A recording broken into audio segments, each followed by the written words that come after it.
Աստված հավատարիմ է։ Դեյվիդ Վիլկերսոն, օր հոկտեմբերի 1։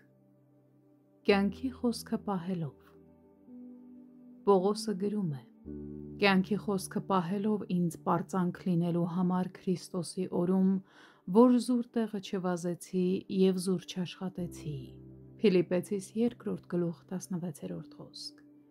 Պողոսը խոսում էր այն օրվա մասին, երբ կկանգնի Քրիստոսի առջև և կբացահայտվի փրկագնման խորհուրդը։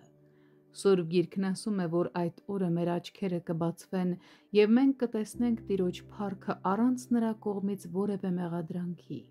Մեր սրտերը կբոցավառվեն, երբ նա մեզ կբացահայտի տիեզերքի բոլոր գաղտնիքները և ցույց կտա մեզ իր զորությունը դրանց ետևում։ Հանկարծ մենք կտեսնենք այն ամենի իրականությունը,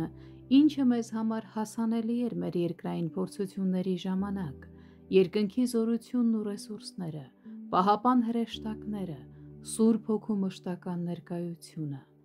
Երբ տեսնենք այդ ամենի զարմանահրաշությունը, Տերը մեզ կասի. «Իմ զինվորները սկզբից ի վեր կանգնած են եղել ձեր շուրջը որպես պաշտպանող բանակ։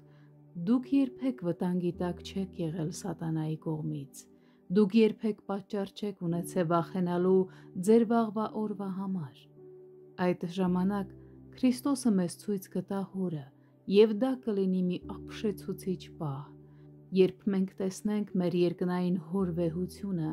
մենք լիովին կգիտակցենք նրա սերն ու հոգատարությունը մեր հանդեպ։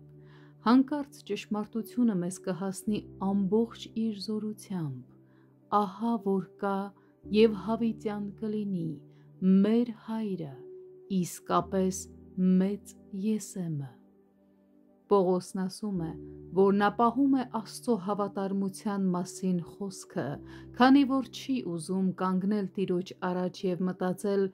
ինչպես կարող էի այդքան կույր լինել։ Առաքյալը մեզ հորդորում է.